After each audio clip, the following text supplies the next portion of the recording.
Bonjour à tous, hier nous étions le 11 juin et c'était l'heure du C'est lundi que lisez-vous. Alors je suis désolée de ne pas avoir tourné la vidéo hier, mais j'ai une grosse migraine qui est arrivée en milieu de journée et qui ne voulait plus partir, donc j'étais vraiment incapable de rester devant l'écran et devant mon ordinateur. Donc voilà, je suis désolée, aujourd'hui on est mardi, mais c'est pas grave, je vous présente quand même les livres comme d'habitude. Alors, bon, j'ai pas trop lu la semaine dernière, je sais pas trop pourquoi, j'ai eu une baisse un petit peu de régime, mais je vous montre quand même ça.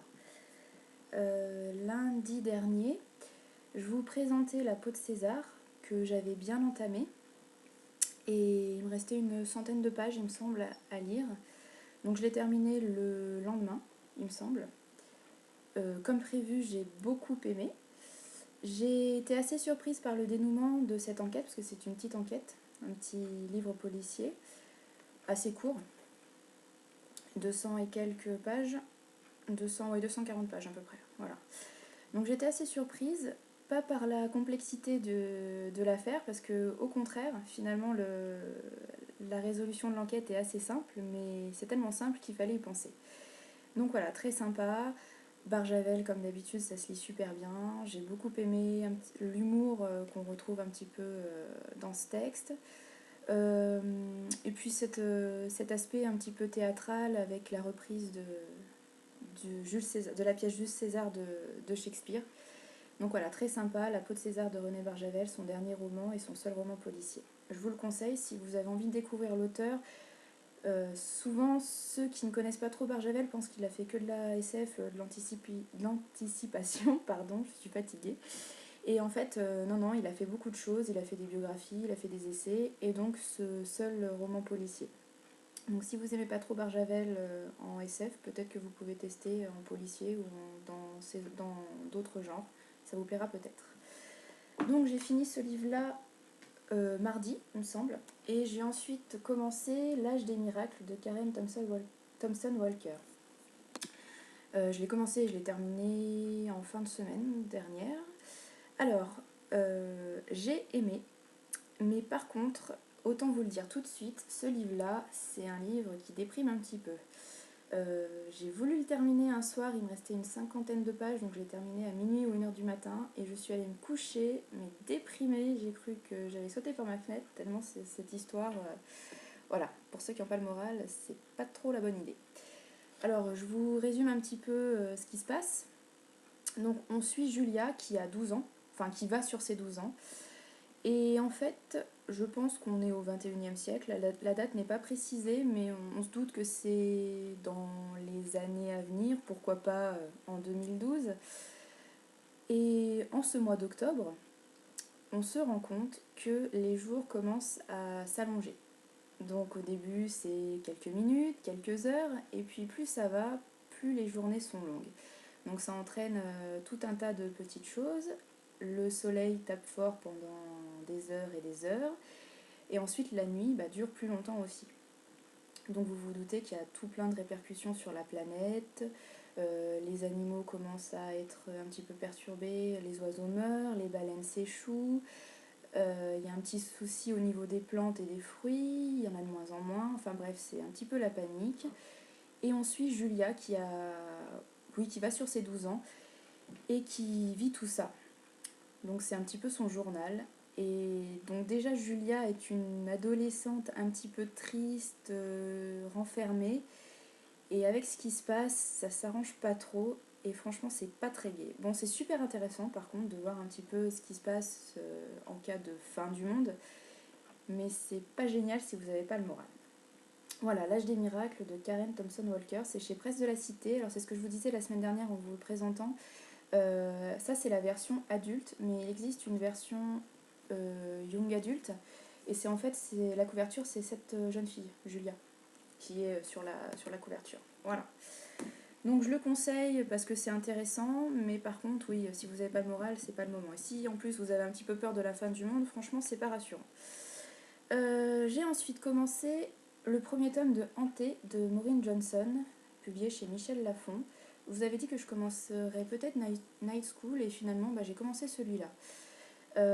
Alors vous voyez, j'ai quand même bien avancé, j'en suis à la page 303, sur un peu plus de 400. Voilà, donc il me reste une centaine de pages à lire. Alors, c'est une réécriture un petit peu, enfin non pas une réécriture, mais disons que ça reprend l'histoire de Jack l'Éventreur en Angleterre, à notre époque, au XXIe siècle. Donc on suit Rory, enfin c'est Aurora, mais elle se fait appeler Rory, qui arrive dans une école anglaise à Londres. Et elle est américaine et elle débarque dans cette école un petit peu huppée.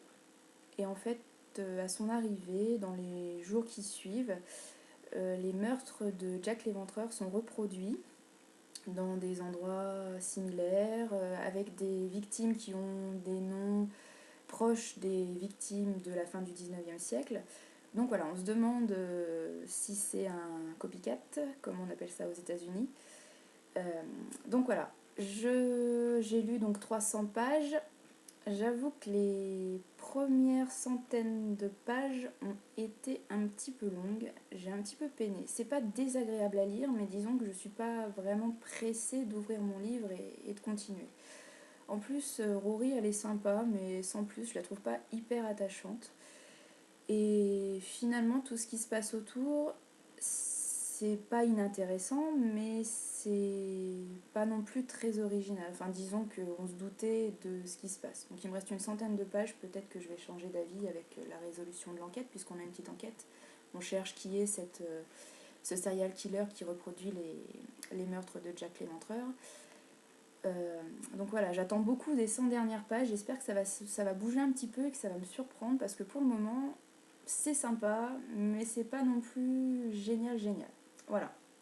Donc Hanté de Maureen Johnson chez Michel Lafon. J'espère l'avoir fini, bon peut-être pas ce soir parce que je suis encore un petit peu fatiguée par la migraine, donc je pense plutôt demain. Je travaille pas, donc j'ai la journée pour bouquiner un petit peu et m'occuper du blog. Donc j'espère l'avoir fini demain soir au plus tard.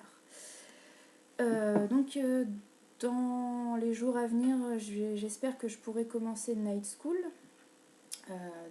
publié chez la collection R, enfin chez Robert Laffont dans la collection R, pardon. Je vous le représente pas puisque de toute façon il a beaucoup tourné sur la blogosphère ces derniers temps. C'est encore un livre jeunesse. Ça se passe aussi dans un lycée, une adolescente qui arrive dans un lycée et qui se rend compte qu'il y a plein de choses un petit peu étranges qui se passent.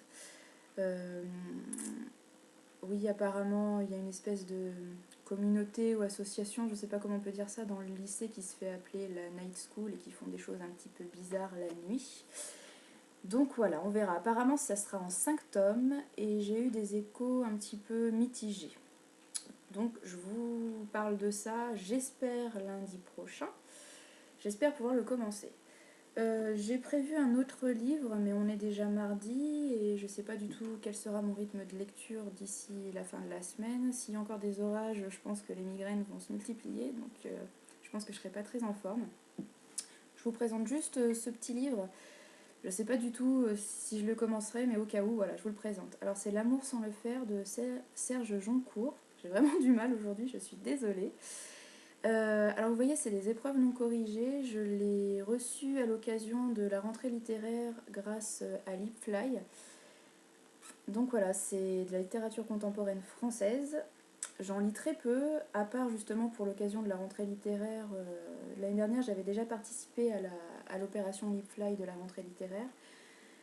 Donc c'est une bonne façon de lire un petit peu toute cette littérature contemporaine pas qui ne me tente pas, mais que je n'ai pas l'habitude de lire en temps normal. Voilà, L'amour sans le faire de Serge Joncourt. Donc je ne sais pas du tout de quoi ça parle puisqu'il n'y a pas de quatrième de couverture. Serge Joncourt apparemment n'est pas son premier livre puisque je vois que voilà, du même auteur il y a au moins 7 ou 8 titres. Mais jamais entendu parler. Donc surprise totale, je vous en parle dès que possible. Voilà pour aujourd'hui, j'ai rien d'autre à vous présenter. Je voulais juste vous prévenir que la semaine dernière, j'ai lancé le concours à l'occasion des 6 ans du blog. Le concours est ouvert jusqu'au 5 juillet, inclus, jusqu'à minuit. Donc n'hésitez pas, c'est ouvert à tous, dans le monde entier.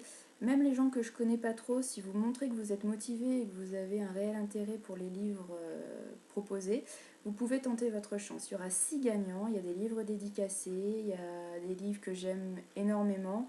Bon, la plupart, ce sont des livres que j'ai aimés, beaucoup, ou juste...